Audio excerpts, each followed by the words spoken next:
He didn't yell. He didn't strike. But 317 soldiers saw the moment he lost before she even moved.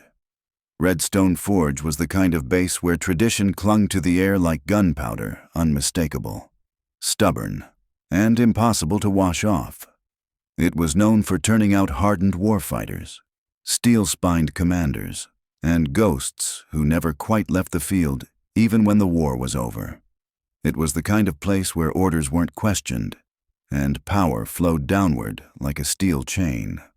But then Captain Mara Kincaid showed up, and something in that chain began to rattle. She wasn't the tallest officer, didn't speak loud, didn't shine in rank or medals. But she had something else, presence. The kind that made even seasoned NCOs straighten their backs when she entered a room. Not from fear, but from respect. She didn't need to posture. She led with clarity, precision, and something harder to name. Maybe it was her eyes, sharp, but tired. Not from lack of sleep, but from experience.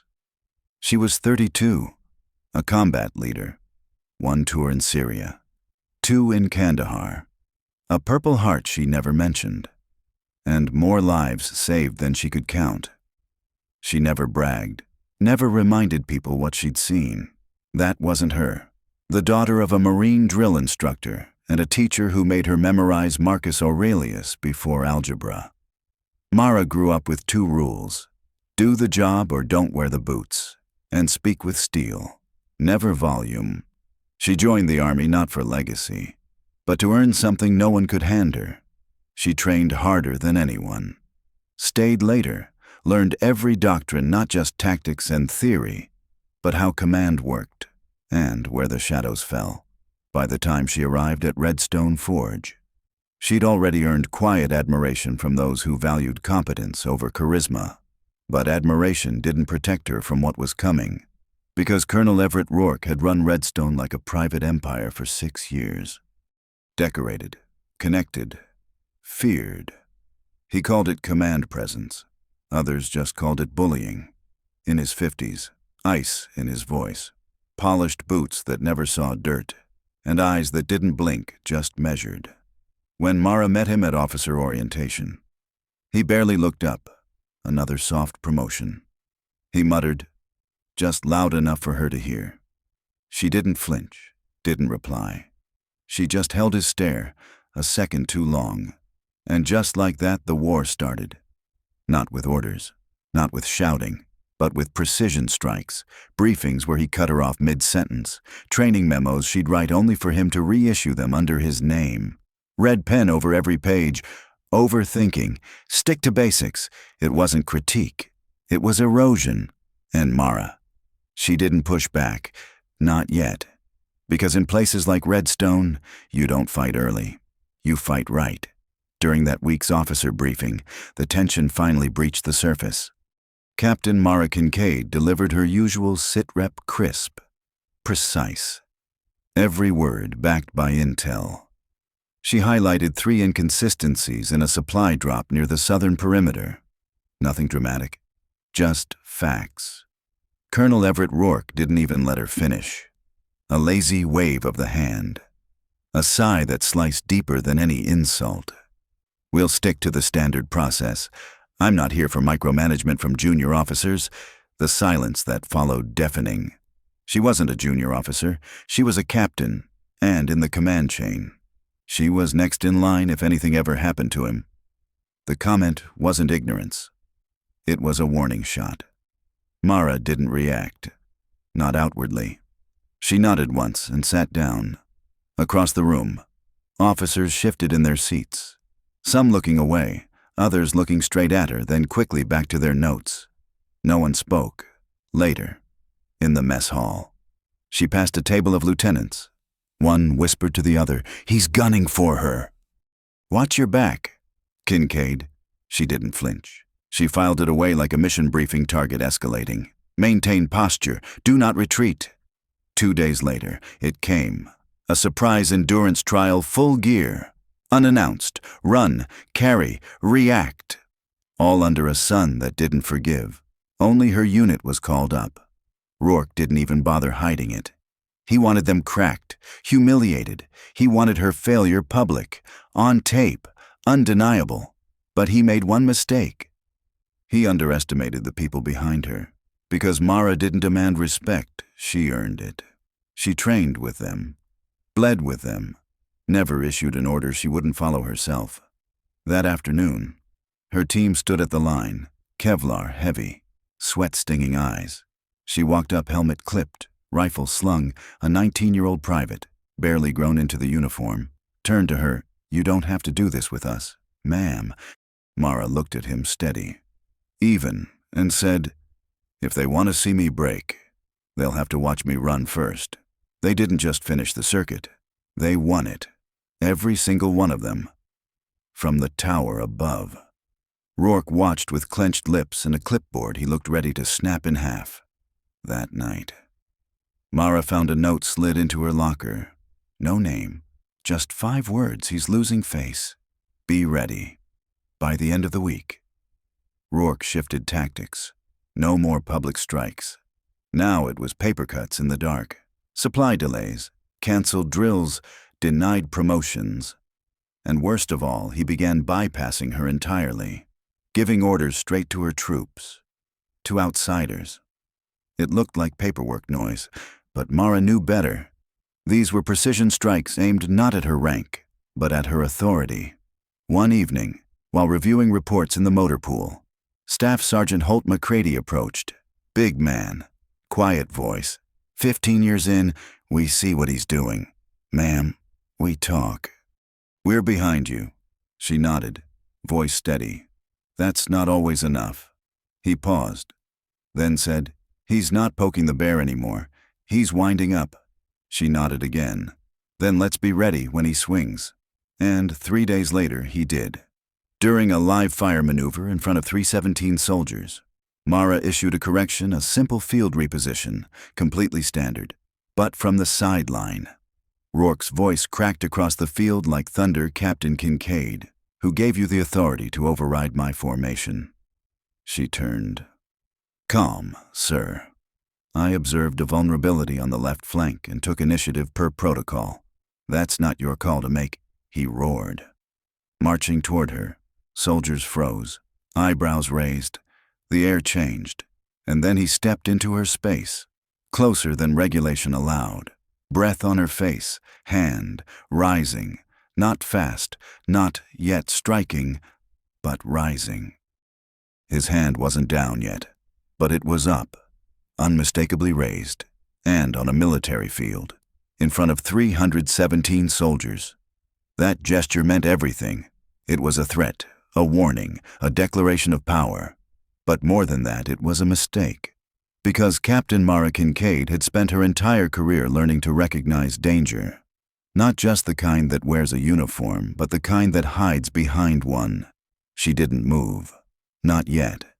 Because she wanted every soldier present to see it for what it was. This wasn't escalation. She hadn't raised anything. He had. Colonel Rourke leaned in, his lip curling into a sneer. "You think you can embarrass me in front of my men? Captain, they're not your men," she thought. Aloud. Her voice was steady. "I followed field protocol." "Sir, you taught it yourself last month. That should have ended it." But Rourke didn't want truth. He wanted obedience. He wanted fear. And Mara had none left to give. "I'll teach you something else right now," he hissed. And then he struck. Not a slap. A flat-palmed blow aimed with purpose. The kind meant not just to sting, but to brand. But his hand never landed. The moment his shoulder twitched forward.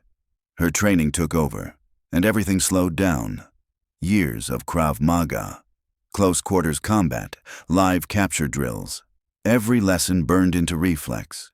Her left hand shot up, caught his wrist mid-air, pivot, leverage, step through, crack.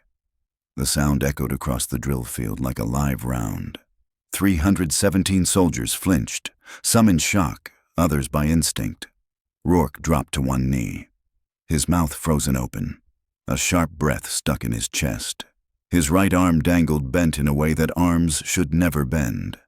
Mara released him immediately. No rage, no heavy breath, just control, coiled and exact. She stood over him, her voice even, cold. "You will never raise your hand to me again." "Colonel!" Gasps rippled through the ranks. No one moved, no one dared. From the edges of the yard, a medic sprinted forward, already calling for backup. Rourke didn't speak. Couldn't. Maybe. His face had gone pale, his eyes wide, stunned by the pain, but more than that, by the loss of control. Mara turned, slow, deliberate. She scanned the formation, meeting the eyes of soldier after soldier, and when she spoke, her voice carried. Formation remains intact. They obeyed. Not because of rank, but because something had shifted in that moment. Respect wasn't commanded. It had been earned and etched into the dirt beneath their boots. Up in the tower, Major Glossman and a handful of junior officers stood slack-jawed. No one had expected this. They had long suspected Rourke's behavior might explode one day, but none had imagined she would be the one to detonate the silence. Within minutes, the drill was called off. Troops dismissed, though few moved quickly. The base had shifted. Whispers spread like wildfire faster than any radio ever could. Did she really break his arm? He tried to hit her. She didn't even flinch. Back in her quarters, Mara sat at her desk, helmet off, hands clasped, still vibrating. Not from the takedown, but from the control it had taken not to do more. She hadn't wanted to hurt him, but she wouldn't be humiliated. Not in front of her soldiers. Not again. A knock. Sharp. 3 beats. Staff Sergeant McCready. His face unreadable, but eyes gleaming. "Captain," words already moving up the chain. She nodded.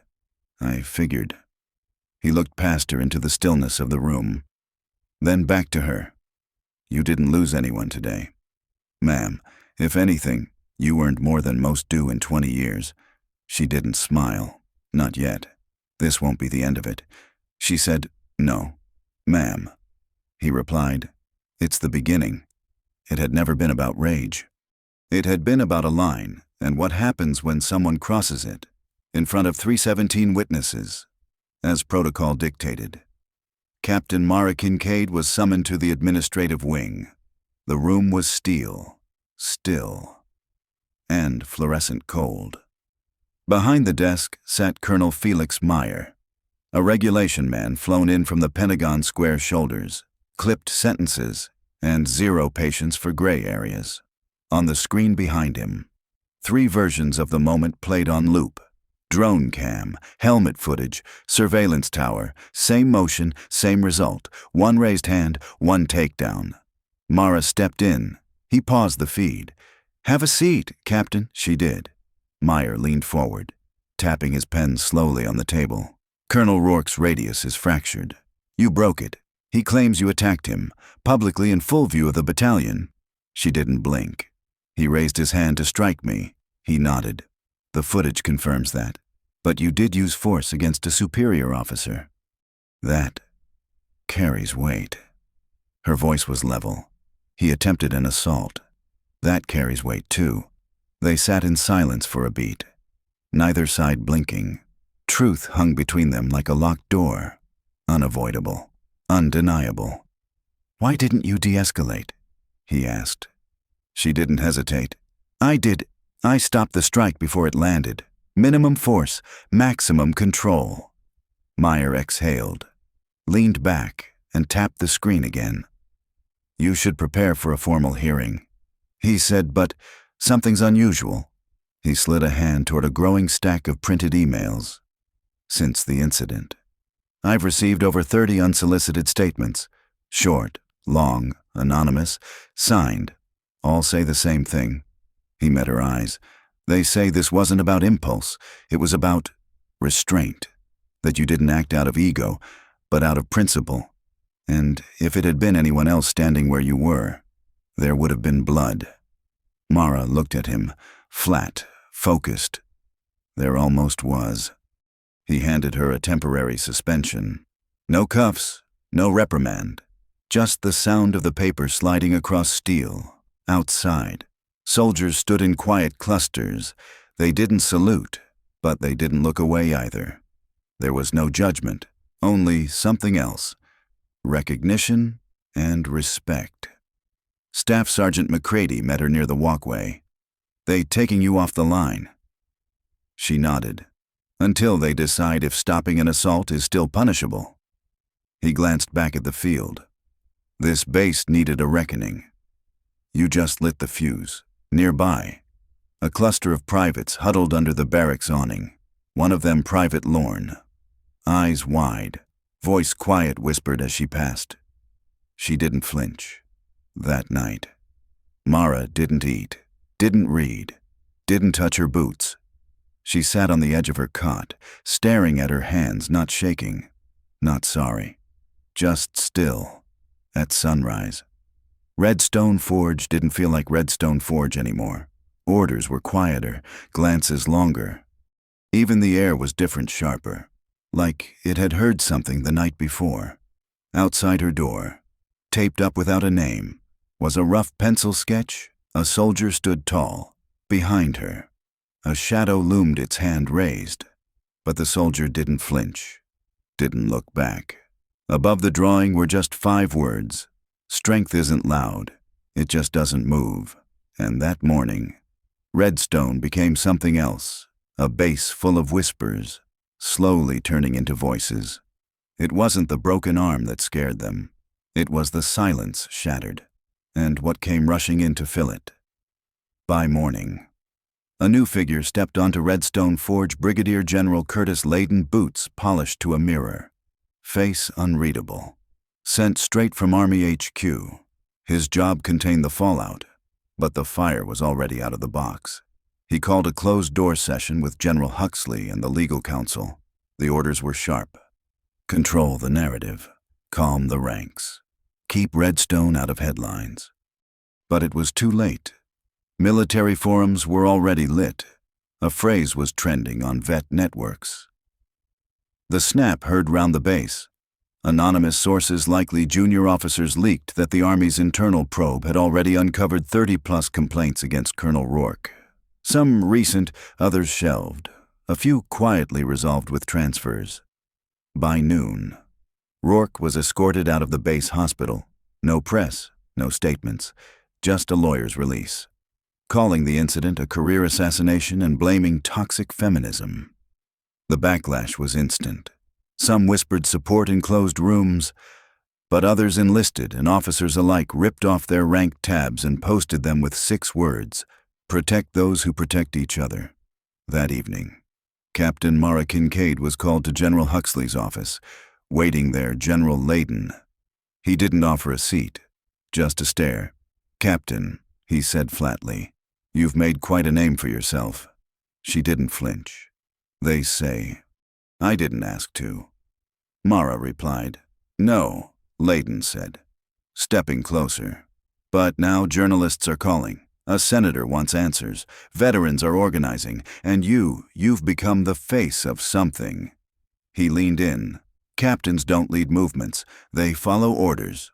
Mara met his eyes without blinking. Neither does covering for abusers. It hit like a charge waiting to ignite. Even Huxley flinched.